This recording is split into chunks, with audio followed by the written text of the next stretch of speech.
जय माता दी। भक्तजनों, आपका मेरे चैनल दिव्य आस्था भजन में हार्दिक स्वागत है। नवरात्रि पर्व की आप सभी को बहुत बहुत शुभकामनाएं। नवरात्रि के 9 दिन जगत जननी दुर्गा के 9 स्वरूपों की पूजा करने का विधान है। पहले दिन माँ शैलपुत्री जी की पूजा की जाती है, दूसरे दिन माँ ब्रह्मचारिणी जी की, तीसरे दिन माँ चंद्रघंटा जी की और चौथे दिन माँ कूष्मांडा जी की पूजा आराधना की जाती है। नवरात्रि के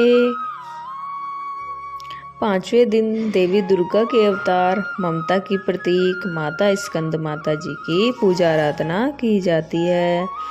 माता के इस दिव्य स्वरूप के दर्शन से ही भक्तों की समस्त मनोकामनाएं पूर्ण हो जाती हैं। 4 भुजा धारणी माता स्कंद माता के एक दाहिनी भुजा में कमल पुष्प है, तो दूसरी भुजा से माता गोद में बैठे भगवान कार्तिकेय के बाल रूप को संभाल रही हैं।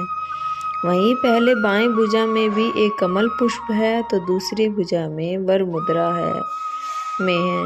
इस अलौकिक रूप में माता कमल की आसन पर विराजमान है। देवी स्कंद माता की सवारी सिंह है। ऐसी मान्यता है कि स्कंद माता की मन, कर्म और वचन से आराधना करने वाले निसंतान भक्तों को संतान सुख की प्राप्ति होती है। स्कंद माता होने के पीछे कई कारण बताते हैं, जिनमें से सबसे प्रचलित यह है कि माता पार्वती और भगवान शंकर जी के 2 पुत्र थे। एक का नाम भगवान कार्तिकेय और दूसरे का नाम भगवान गणेश जी था। कार्तिकेय का एक नाम स्कंद भी है। चूँकि पार्वती माँ स्कंद माता जी थी, इसलिए समस्त देवतागण इन्हें स्कंद माता के नाम से ही संबोधित करते हैं। पौराणिक कथा के अनुसार वज्रांग के पुत्र का नाम तारकासुर था। तारकासुर बाल्यावस्था से ही सृष्टिकर्ता ब्रह्मदेव का भक्त था। एक समय वह मधुबन नामक पवित्र स्थान पर कठिन तपस्या करने लगा। हिंदू शास्त्रों में कहा गया है कि तारकासुर ने एक पैर पर 100 वर्षों तक तपस्या की। उसने केवल पानी पीकर ब्रह्मा जी को प्रसन्न करने के लिए तप किया। एक समय ऐसा भी आया जब तारकासुर ने पानी का भी त्याग कर दिया और 100 वर्षों तक जल के भीतर तपस्या की और फिर अग्नि में 100 वर्षों तक तप किया। तत्पश्चात 100 वर्षों तक उन्होंने हाथों पर खड़े होकर उल्टा तपस्या भी की। तारकासुर के इस घोर तप से ब्रह्मांड में भूचाल आ गया। वह तीनों लोग हिलने लगे। तारकासुर के इस कठिन तपस्या से भगवान ब्रह्मा अति प्रसन्न हुए। वह उसके सामने प्रकट होकर बोले, हे तारका, मैं तुम्हारी तपस्या से प्रसन्न हूँ, वर मांगो वत्स। तारकासुर ने ब्रह्मदेव के समक्ष हाथ जोड़कर कहा, हे प्रभु, यदि आप मेरे तप से इतना ही प्रसन्न हैं तो कृपा करके मुझे अमृतत्व प्रदान करें। फिर ब्रह्मदेव ने तारकासुर को समझाया कि हे दैत्य कुमार, मृत्युलोक में जो जन्मा है उसकी मृत्यु अटल है, तुम कोई और वरदान मांगो।